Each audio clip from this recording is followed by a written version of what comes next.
राज की पुत्री के रूप में आदि शक्ति के जन्म से ऐसा प्रतीत हो रहा है कि जैसे समस्त सृष्टि का ही नया जन्म हो गया हो।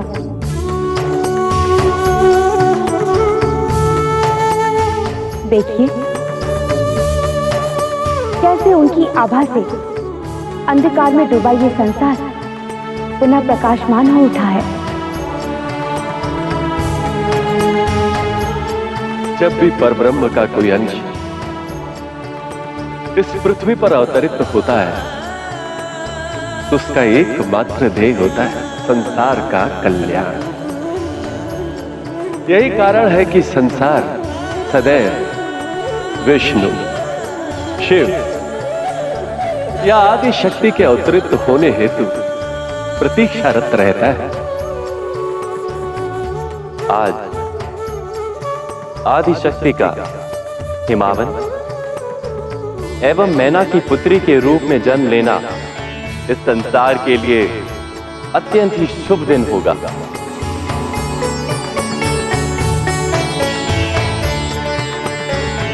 ये संसार सदैव इसका स्मरण एक परम पावन दिवस के रूप में करेगा। जिस प्रकार देवी सरस्वती के आशीर्वाद से संसार में ज्ञान की वृद्धि होती है, जिस प्रकार देवी लक्ष्मी की कृपा से धन वर्षा होती है,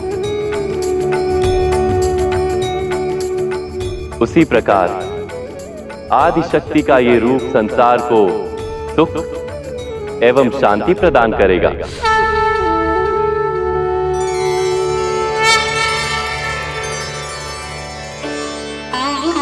किंतु महत्वपूर्ण तो ये है कि शीघ्र ही ये कन्या रूपी आदि शक्ति विवाह योग्य हो जाएगी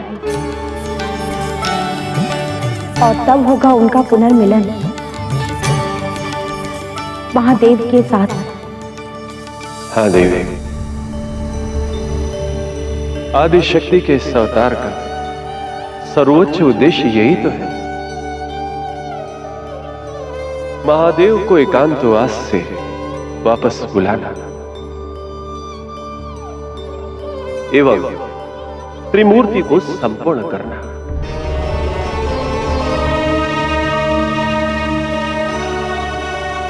परंतु मुझे भय इस बात का है कि जब समय आएगा तो क्या महादेव आदि शक्ति को पुनः स्वीकार करेंगे या अपने दुख समेत जिस अंधकार में खो चुके उससे वो कभी बाहर नहीं निकल पाए।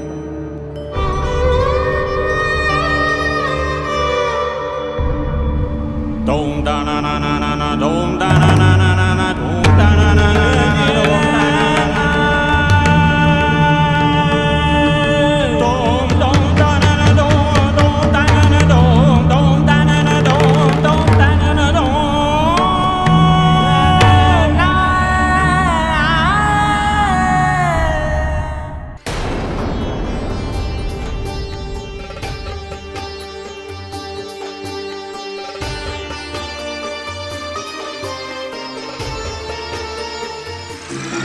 बहुरूपा, तुम अपनी मायावी शक्ति से कोई भी रूप धारण करने में सक्षम हो। जाओ और जाकर उस नवजात कन्या का वध कर दो, किंतु स्मरण रहे इस कार्य में किसी भी प्रकार कोई भी चूक नहीं होनी चाहिए। असुरराज, एक नवजात कन्या का वध करने हेतु आप मुझे भेज रहे हैं? ये तो किसी पीपलिका को मारने हेतु ब्रह्मास्त्र का प्रयोग करने समान हुआ। वो कोई साधारण कन्या नहीं है बहुरूप, नवजात अवश्य है, किंतु कोई भी उनके इच्छा के विरुद्ध उनके समीप नहीं आ सकता। पर तुम जानो, अवश्य जानो, क्योंकि यदि तुम सफल रही तो तुम अपने असुरराज का दुर्भाग्य दूर कर दो, और यदि विफल रही तो वो तुम्हारा सौभाग्य बन जाएगा। क्योंकि वो कन्या कोई और नहीं, स्वयं आदिशक्ति है। यदि ये सत्य है कि आप स्वयं आदिशक्ति हैं, तो मुझे एक वरदान दीजिए। वरदान दीजिए कि मेरे मन में इस क्षण जो भी इच्छा प्रबल है वो पूरी हो। क्या आपको ज्ञात भी है कि वो इच्छा क्या है?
इस सारे जगत में इससे ज्यादा रूपवान, इससे ज्यादा तेजस्विनी पुत्री किसी और की नहीं हो सकती। इसे जितना देखता हूं ना, उतना ही मोह में गिर जाता हूं। मैं ना आज तक हमारी अन्य पुत्रियां हमारे नाम से जानी जाती हूं, किंतु अब आप देखिएगा कि हम इस संसार में इसके माता पिता के नाम से अमर हो जाएंगे।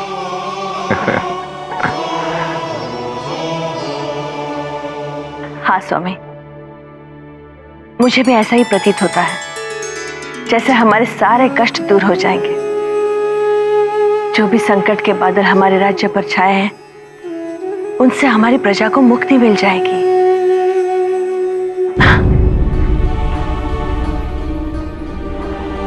क्या बात है स्वामी, आप इतने चिंतित क्यों हैं? चिंतित नहीं तो हमें किस बात की चिंता होगी? कोई बात नहीं। तो फिर आपका गुप्तचर आपसे मिलने क्यों आया था? उसने ऐसी कौन सी सूचना दी आपको जिससे एक ही क्षण में आपके मुख पर पुत्री के सुख की जगह चिंताएं और तनाव की रेखाएं उजागर हो गई? बताइए स्वामी, अगर आपके साथ हर सुख भोग सकती हूं, तो क्या आपकी चिंताओं पर मेरा कोई अधिकार नहीं? नहीं मैना, ऐसी बात नहीं है। समस्या वही पुरानी है। नागराज,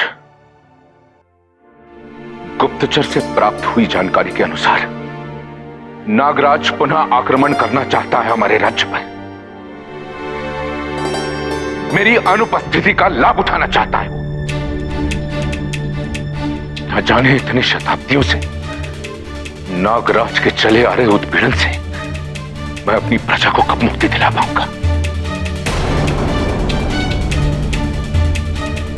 मैना, मुझे शीघ्र हिमालय क्षेत्र की ओर प्रस्थान करना होगा।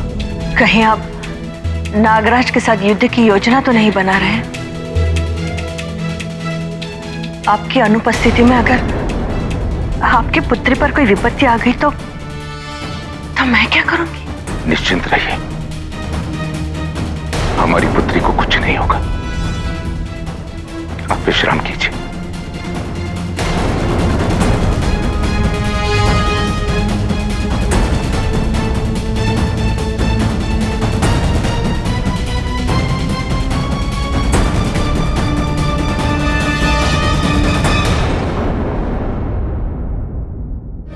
देवी,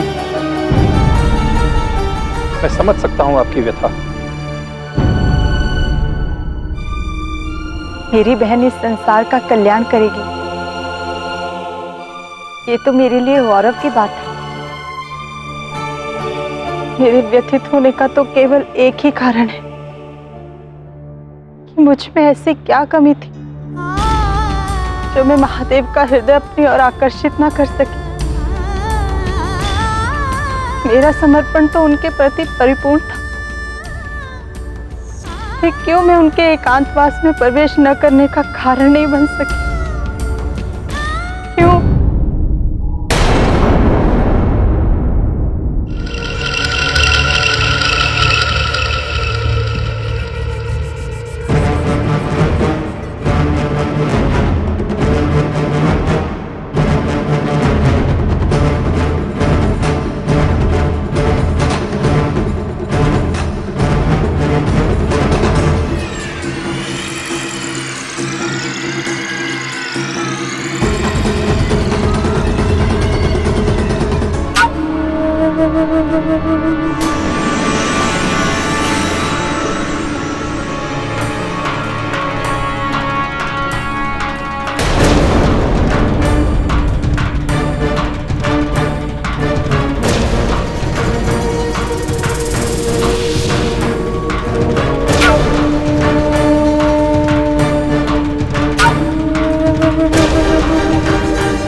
अरे मैना,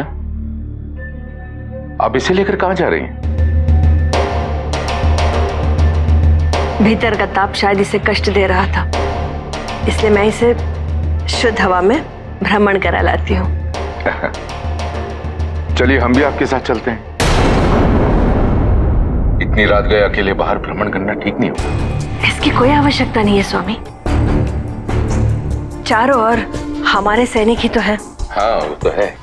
आप चिंता ना करें। ठीक है, कल सुबह हमें हिमालय क्षेत्र के लिए प्रस्थान करना होगा। उसी संबंध में आपसे कुछ बात करनी थी। मैं बस कुछ ही क्षणों में लौट कर आती हूँ, आप तब तक विश्राम कीजिए। ठीक।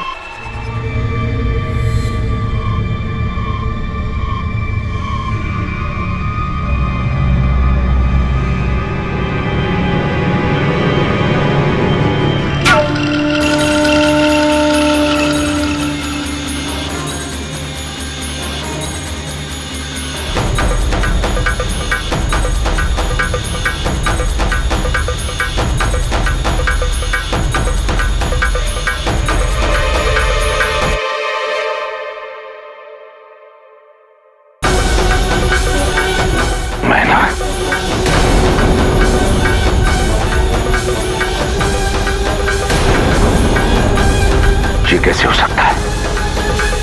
नहीं, कोई नहीं, मेरा भ्रम तो नहीं।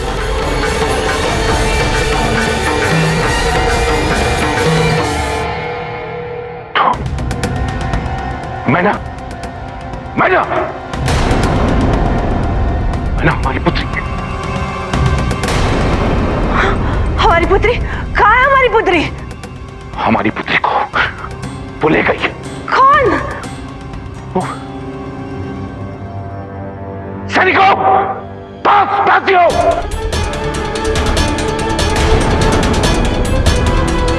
एक औरत महारानी का रूप धारण करके हमारी पुत्री को यहां से ले गई। सारा दूर ले गई होगी, चारों तरफ फैल जाओ, ढूंढो उसे। कौन थी वो औरत? आपने उसे रोका क्यों नहीं? वो कहाँ ले गई हमारी पुत्री को?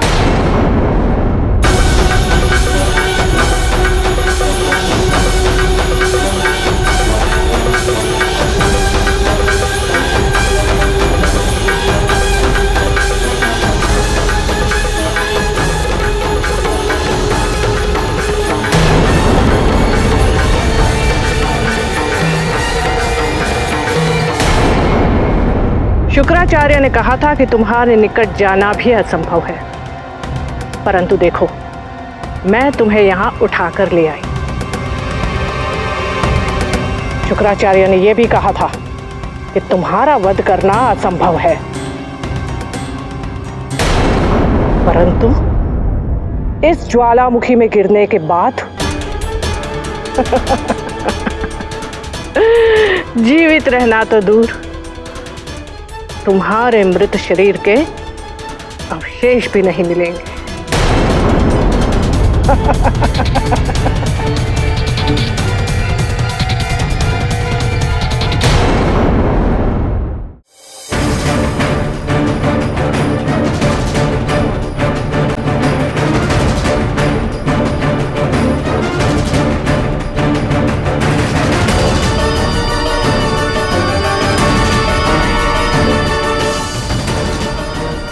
ये कौन निर्दयी है जो औरत होकर भी ममता नहीं समझती? एक नवजात को उसकी मां से छीनकर किसने अपनी क्रूरता का परिणाम दिया है?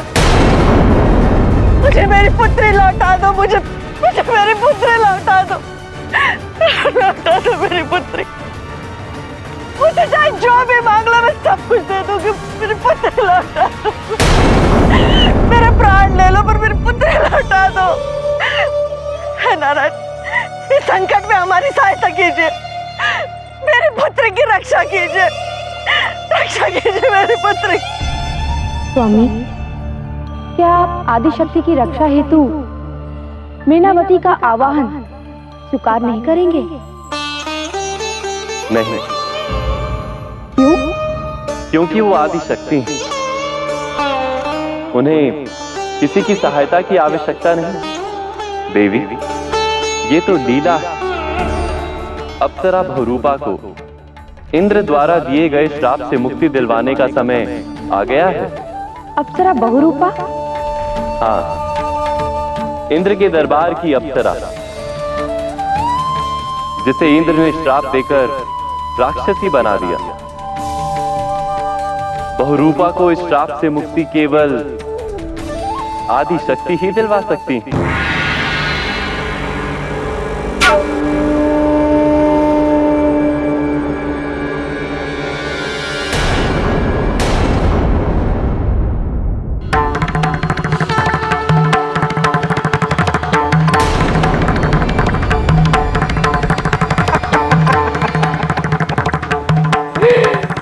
तुम्हारी कोई भी चाल मैं सफल नहीं होने दूंगी। आज इस ज्वालामुखी की क्षुधा तुमसे ही मिटेगी।